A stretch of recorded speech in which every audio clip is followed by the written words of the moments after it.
noches. Un toque de Romero inicia hoy con una inauguración a medias. Y es que el pasado 4 de septiembre, el presidente Iván Duque inauguró el túnel de la línea, o mejor, la primera fase de este. La obra que los colombianos esperamos durante todo un siglo para unir el interior del país con la costa pacífica, hoy solo funciona parcialmente. Y es que el túnel principal solo está habilitado en el sentido Cajamarca-Calarcá, es decir, sirve solamente para ir de Buenaventura a Bogotá, como para ponerlo en términos prácticos. Claro, es importante que ya funcione en este sentido y los 20 túneles y 24 puentes complementarios, pero no tendremos la obra realmente terminada sino hasta abril de 2021, cuando el sentido Calarcá-Cajamarca se ponga en funcionamiento. Ojalá así sea y logremos tener en operación esta mega obra que parece interminable. Como interminable también está la pelea al interior del Polo Democrático Alternativo. Ustedes recordarán que el senador Jorge Robledo nos contó en exclusiva, en un toque de Romero, que está en precandidatura por la presidencia de la República. Pues esto no cayó muy bien en la mayoría de su partido, quienes están a favor de una gran coalición de centroizquierda en la cual está incluido Gustavo Petro y en la que el Polo llegaría con Alexander López como su precandidato. Robledo y su tendencia, el MOIR, se niegan a abrir la puerta a una conciliación con Petro y la Colombia humana, tanto que han amenazado con abandonar definitivamente las toldas polistas. Para este lunes se tenía prevista una reunión con el Comité Ejecutivo del Polo para abordar la salida del MOIR. Esto según las fuentes que nos dieron del mismo partido. Pero la reunión finalmente fue aplazada. Habrá que esperar qué es lo que pasa, amanecerá y veremos. Por lo pronto, vamos a un corte y ya volvemos con un invitado súper especial.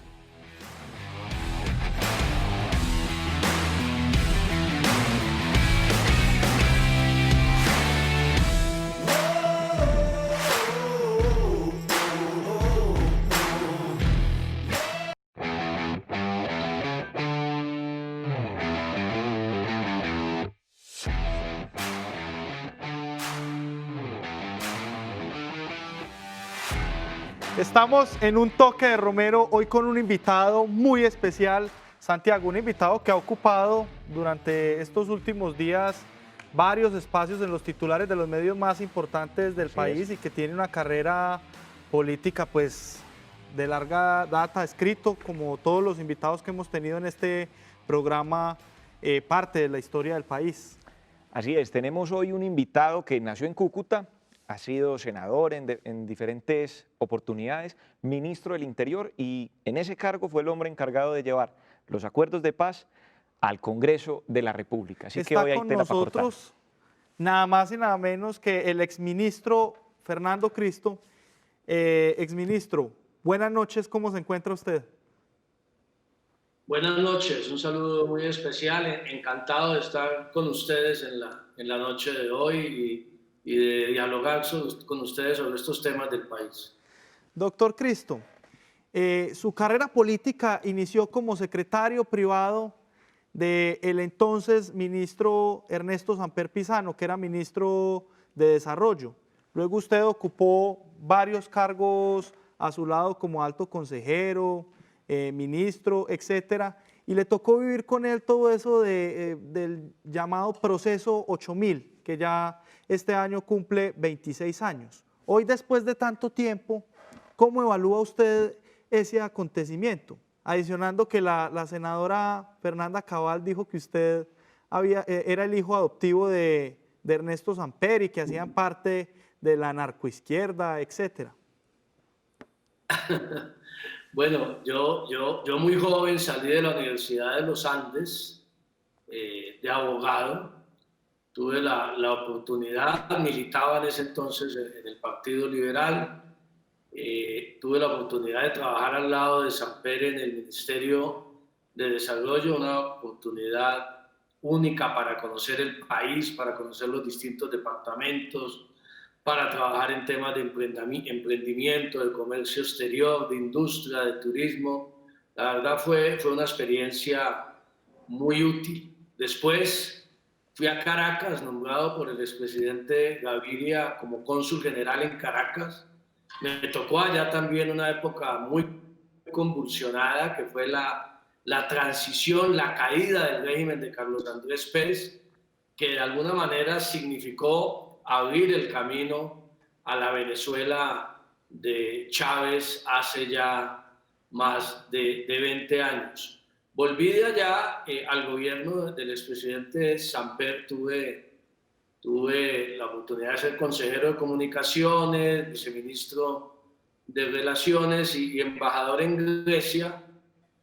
Y qué buena esa pregunta suya. En estos días, precisamente hablando con alguna gente de este mundo de la política, no propiamente amiga del expresidente Samper, me decían algo sobre lo cual yo he reflexionado mucho. Yo era muy joven en esa época y me decían, usted tuvo la oportunidad, muy joven, recién salido de la universidad, de vivir unas circunstancias políticas muy difíciles, casi que hizo un PhD en esa materia, de un gobierno que además en su momento generó un sueño de cambio, de salto social, como se llamó el plan de desarrollo del expresidente Samper, y que lamentablemente todos los episodios relacionados con la financiación de la campaña pues produjeron el impacto que produjeron en el gobierno y en el país. Yo creo que fue una experiencia muy dura, muy amarga, obviamente, para quienes soñábamos con avanzar mucho en ese momento. Yo creo que es un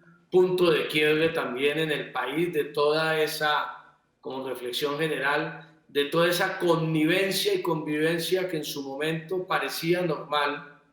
Ustedes conocen mucho de ese tema también, por lo que le tocó sufrir y padecer a Antioquia y a Medellín con este fenómeno del narcotráfico y su infiltración, no solamente en la política, sino en muchas esferas de la actividad pública y privada del país. Pero sin duda son experiencias que da la vida y yo creo que me ayudaron mucho a entender cómo es de importante en este ejercicio de la política tener posiciones claras, tener posiciones coherentes, rechazar de alguna manera. En este país toca, en el ejercicio de la política, ser mucho más exigente y poner mucho más filtros por tanta actividad criminal que hay al lado que en cualquier país del mundo. Y así Exministro, ha actuado a propósito de lo que, mi vida.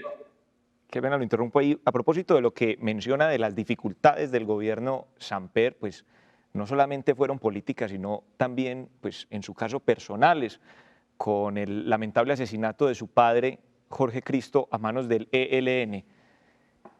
En Juan Fernando Cristo, en su papel no solamente como político, sino como líder, ¿qué cambió ese 8 de agosto de 1997?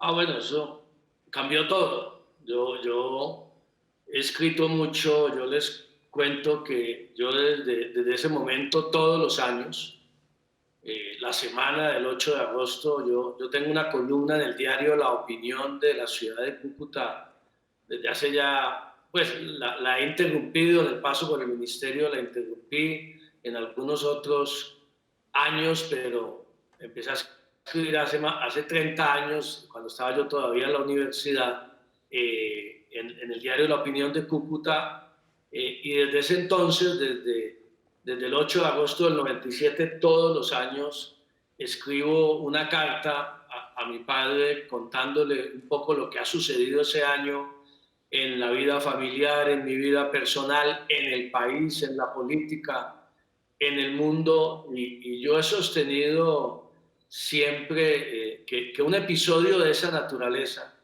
y por eso me compenetré tanto con el dolor de las víctimas en Colombia. Comenzamos a liderar todo ese proceso de la ley de víctimas y restitución de tierras. Un episodio de esa naturaleza destruye la vida que usted lleva hasta ese momento. Y el gran desafío es reconstruir su proyecto de vida después de esa ruptura. Porque en este caso no solamente se trataba de mi padre, sino de mi mejor amigo, una persona con quien yo viví mis épocas de universidad. Cuando él era senador, vivíamos acá en Bogotá, compartíamos, discutíamos de todos los temas del país, de la política, y obviamente fue un episodio que en su momento, lo dije en muchas oportunidades, partió en dos.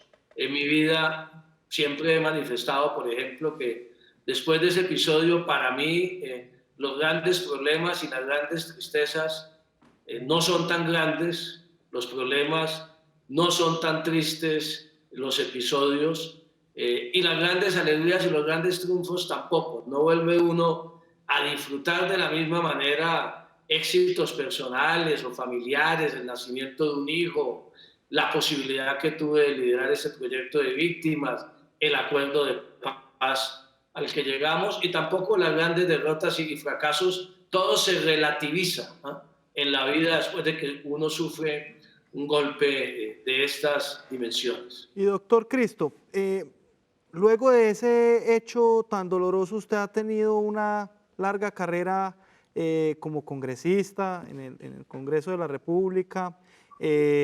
También fue un ministro muy importante del gobierno de Juan Manuel Santos, fue ministro del Interior, además, quien tuvo a cargo de pasar por el Congreso los temas relacionados con el proceso de paz. ¿Cómo ve usted ahora este tema del proceso de paz? ¿Cree que Colombia va a lograr una paz larga y duradera, o el gobierno Duque sí la pudo volver trizas? Yo tengo dos grandes... Yo desde que llegué al Senado en el 98, después de la muerte de mi padre, estuve 12 años en la bancada del Partido Liberal en oposición a los gobiernos de entonces, al gobierno del expresidente Pastrana y a los 8 años del gobierno del expresidente Uribe.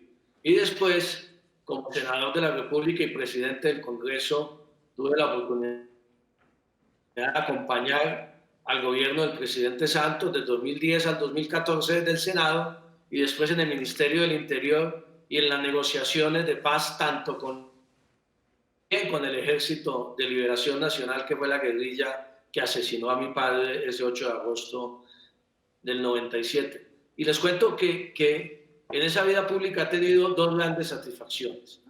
Una, haber podido, después de la muerte de mi padre, convertir ese dolor no en venganza, no en odio, no en violencia, sino en posibilidad de reconciliación, de resiliencia y de trabajar para que cada víctima en Colombia pudiera reconstruir su proyecto de vida, lo cual es un desafío para una sociedad gigantesco. Tenemos hoy 9 millones de víctimas, pero logramos aprobar la Ley de Víctimas y Restitución de Tierras en el 2011, que es tal vez la mayor satisfacción de mi vida pública y personal.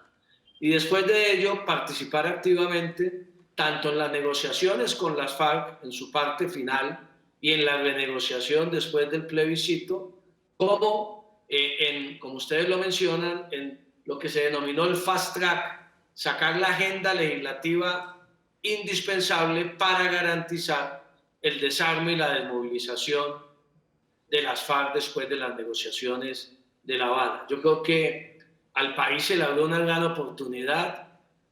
Yo quiero seguir siendo optimista. Yo no creo que el gobierno del presidente Duque haya vuelto trizas el acuerdo de paz. No lo ha vuelto trizas no porque no haya querido, lo han intentado, sino porque no han podido. Y no han podido porque el acuerdo de paz tiene un enorme respaldo de la sociedad civil colombiana, aun a pesar de todas las dificultades.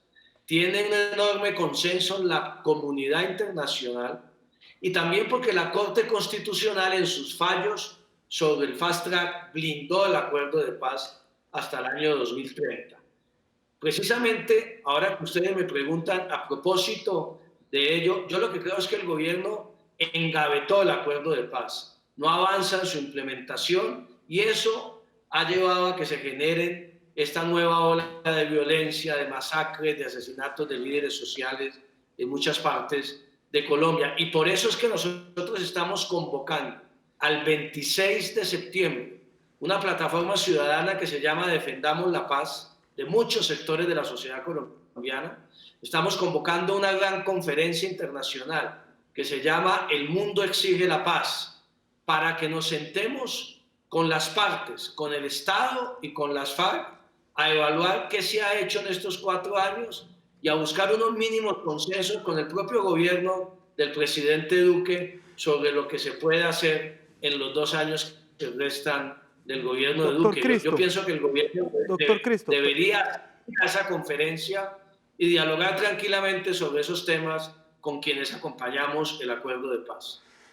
Pero hablando de esta convocatoria y esa conferencia, en días pasados, o en los últimos días, su nombre estuvo en el ojo del huracán por una cosa que personalmente me pareció bastante grotesca, y fue unas fotos que tomaron a su lugar de residencia en una reunión en la que estuvo el premio Nobel Juan Manuel Santos, estuvo Rodrigo Londoño, el senador Timochenko, Pablo Catatumbo, Iván Cepeda.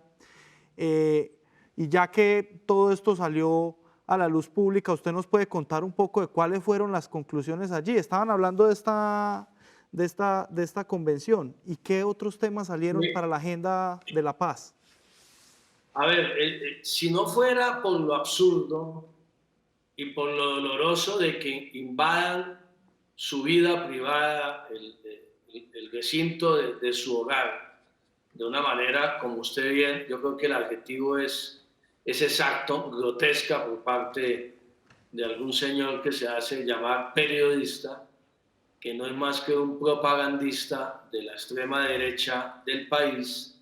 Si no fuera por ello, resulta un episodio divertido. Unos señores que entregaron las armas, que dejaron las armas, que tienen un partido político legalizado, que van al Congreso, que todos los días dialogan con los ministros, que van al Palacio de Nariño, han dialogado con el presidente de la República, pues obviamente no tiene absolutamente nada de extraño que quienes firmamos la paz de lado y lado nos reunamos periódicamente. Entre otras cosas, le cuento, esta no fue la primera ni será la última reunión de quienes negociamos la paz de un otro lado, y eso funciona en todos los procesos de paz del mundo entero.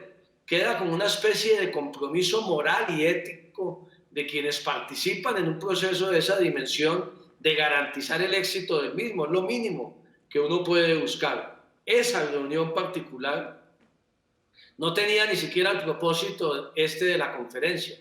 Tenía un propósito que hoy, por ejemplo, hoy que estamos conversando, cobra vigencia, donde el señor Rodrigo Londoño está acudiendo a la JEP a dar su declaración sobre el macrocaso del reclutamiento de menores durante el conflicto por parte de las FARC. Y la reunión tuvo ese propósito exclusivo, ¿no?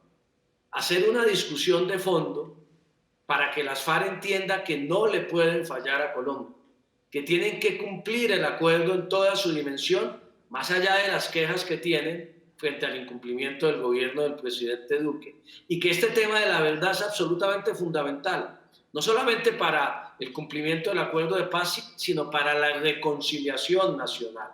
Y le dijimos e insistimos, hicimos una discusión abierta sobre ese concepto de la verdad, de que era muy importante que las FARC reconocieran responsabilidad, que las FARC contribuyeran con la verdad en este caso, en toda la JEP, pero en este caso específico del reclutamiento de menores, como condición esencial para que puedan acceder a las penas alternativas de la JEP y para que puedan seguir participando en política sin ningún inconveniente. Ese fue el propósito de la reunión, y nosotros esperamos que, más allá de toda este mini escándalo que se armó injustificado, la reunión finalmente produzca el resultado que yo creo que le interesa a todos los colombianos, y es que las FARC digan la verdad sobre el conflicto. Ellos dicen que tienen una parte de la verdad, que la otra parte de la verdad la tienen agentes del Estado, la tienen los paras, la tienen terceros que financiaron el conflicto, que no están contribuyendo con esa verdad.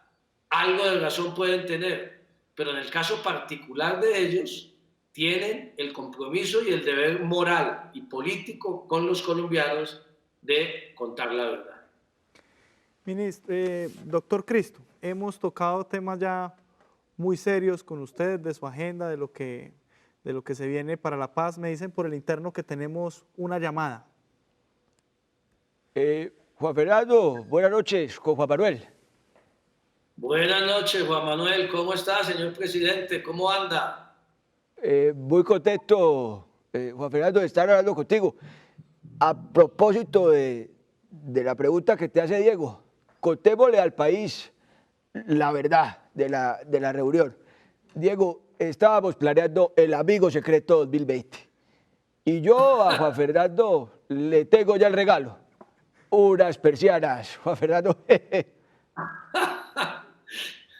Gracias, Juan Manuel, pero como bien sabe usted que estuvo en la casa, las persianas existen, ahí están puestas, simplemente estaban abiertas porque estábamos en una reunión que no tenía ningún misterio, pero le puedo decir a María Cristina, presidente, que de pronto sí es tiempo ya de cambiarlas, ¿ah? Para que mejore la decoración. Tu tira sabe cambiar cortinas. Juan Fernando, Miguel Ceballos, el alto comisionado para la paz, dijo que las masacres que tenemos actualmente eran por fallas en el proceso de la paz. ¿Qué le podemos responder al alto comisionado? Bueno, presidente, pero el que le tiene que responder es usted más que nadie, ¿ah? Todos sabemos que ya llevamos más de 2 años del gobierno de Duque, ya no hay gobierno de Santos. Parece que a los amigos del gobierno actual y a los del Centro Democrático les hace mucha falta a usted. Parece que quisieran volverlo a tener de presidente porque lo añoran todo el día, no asumen sus responsabilidades y todo el tiempo viven con el espejo retrovisor. Si hubo fallas en el acuerdo de paz, que seguramente las hubo, presidente, pues ya 2 años después del gobierno era tiempo de haberlas ajustado, ¿no? Y le doy una cifrita, presidente, para que usted la maneje después en sus entrevistas. Cuando terminó su gobierno, el 7 de agosto del 2018, solo 54 o 55 municipios del país tenían presencia de las disidencias de las FARC. Hoy, 2 años después, hay más de 115 municipios con presencia de disidencias de las FARC. En el caso del ELN, presidente, había 70 y pico municipios con presencia del ELN, hoy hay más de 170 municipios. Eso explica, obviamente, la multiplicación de los asesinatos de líderes sociales y de masacres. Lo otro es cuento chimbo del comisionado de paz que dicho sea de paso, creo que le ha dedicado poco tiempo a la paz y mucho más a otras actividades. Doctor Cristo, usted en el año 2018 renunció al Partido Liberal y desde entonces ha estado en la independencia. ¿Qué planes tiene usted en esto de la política electoral hacia el futuro? ¿Piensa aspirar a algo? Bueno, mire, a mí me llama mucho la atención que se haya precipitado tanto la discusión de la campaña presidencial en el año 2022, no llevamos sino 2 años del gobierno del presidente Duque. Además me parece que hablar de aspiraciones en momentos de pandemia, de masacre, de asesinatos de líderes sociales, en momentos en donde está en juego la democracia de este país, se está amenazando seriamente la democracia, se hostiga a la oposición, se estigmatiza a quien piense contrario. Presenciamos cartas tan delirantes como la del señor Luigi Echeverri, nada más ni nada menos que al diario El País de Madrid, diciéndole cómo deben manejar ellos editorialmente la información. O sea, hay unos peligros serios para la democracia.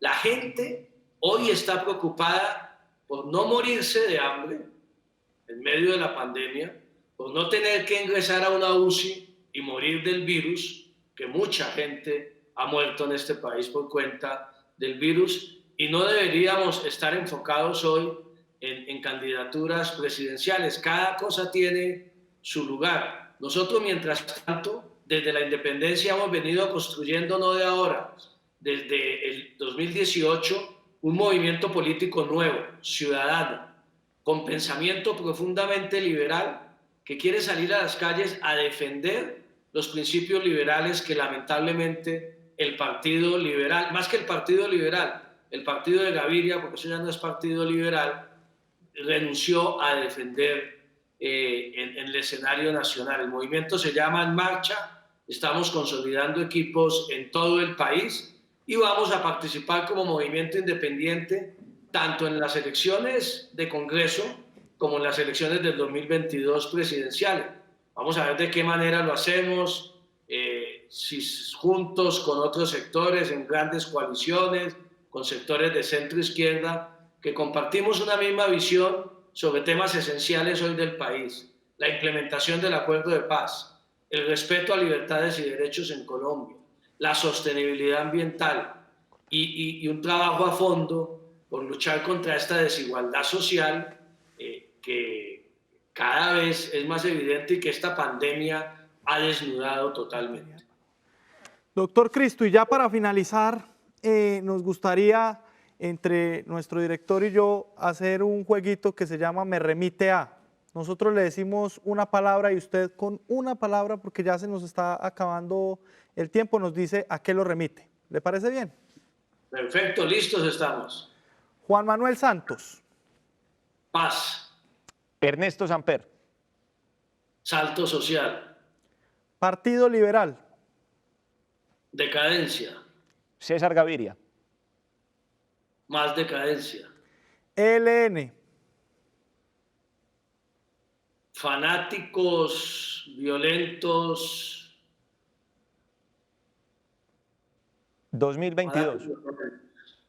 2022. 2022. Oportunidad para la igualdad social. Doctor Cristo, muchas gracias por estar en nuestro programa. Que tenga usted una feliz noche. Bueno, muchas gracias a ustedes. Encantado de haberlos acompañado en la noche de hoy. Un saludo muy especial y cuídense mucho allá en Medellín en esta época de pandemia. Aquí tuvimos al exministro Fernando Cristo, a su historia. Ustedes y nosotros le ponemos un toque de Romero. Que tengan una feliz noche.